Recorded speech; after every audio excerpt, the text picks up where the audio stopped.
INFJ, membantu orang lain, boleh dibilang merupakan tujuan hidup bagi orang-orang dengan tipe kepribadian seperti kamu. Tipe ini biasanya butuh lebih dari sekedar pekerjaan, tapi butuh makna hidup, dampak sosial dan lingkungan yang positif itu yang biasanya lebih memuaskan dibandingkan sekedar bekerja di perusahaan yang fokusnya hanya profit saja. Kalaupun jadi pengusaha, socialpreneur mungkin lebih pas, lebih nyaman buat kamu. Sambil kita mendapatkan profit, tapi juga membawa dampak sosial yang positif. Apa itu socialpreneur? Jadi contoh nih ya, ada pengusaha di Papua yang melihat peluang bahwa kopi Papua itu sebetulnya laku nih. Di dunia banyak yang suka. Tapi orang-orang Papua sendiri tidak punya keahlian atau kemampuan untuk menanam kopi. Jadi dia memberi pelatihan terhadap orang-orang Papua untuk menanam kopi. Hasilnya setelah dipanen dia jual. Jadi dia mendapat keuntungan dari menjual kopinya. Tapi pada saat yang bersamaan dia juga membawa dampak positif bagi orang Papua memiliki keahlian dan penghasilan yang berkelanjutan.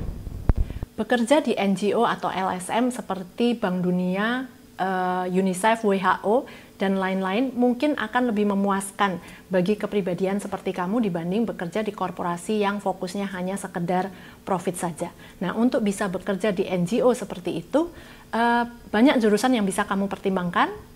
Salah satunya mungkin sosiologi. Di dalam sosiologi sebetulnya peminatannya juga masih banyak dan bisa dibaca di infoletter jurusanku di jurusanku.com. Salah satu peminatan yang unik yaitu resolusi konflik resolution. PBB bahkan punya universitas loh di Costa Rica yang memiliki jurusan yang khusus tentang resolusi konflik, itu pun masih dibagi-bagi dalam peminatan atau jurusan yang berbeda-beda.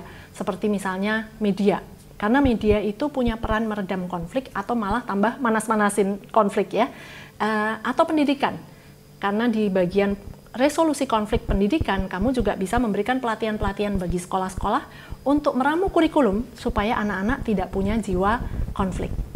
Menjadi peneliti mungkin juga bisa kamu pertimbangkan karena banyak memberi kamu peluang untuk konsentrasi, tidak seperti di perusahaan di mana dikit-dikit dipanggil meeting gitu ya, itu mungkin cukup mengganggu buat anak-anak introvert seperti kamu. Banyak karya mendunia itu dihasilkan oleh orang-orang introvert dalam kesendiriannya loh. Jadi kamu tidak harus berubah menjadi ekstrovert, jadilah diri sendiri. Tapi memang kemampuan untuk berkomunikasi secara efektif, baik introvert maupun ekstrovert sebetulnya sama-sama membutuhkan pelatihan. Nah, kalau tertarik dengan bidang kesehatan, mungkin bisa baca jurusan seputar biomedis atau ilmu farmasi, bukan untuk menjadi apoteker, tapi untuk meneliti obat-obatan baru misalnya. Cara menghantarkan obat ke tubuh manusia dengan cara yang baru, seperti misalnya suntikan di bawah kulit, itu kan hasil dari penelitian ilmu farmasi.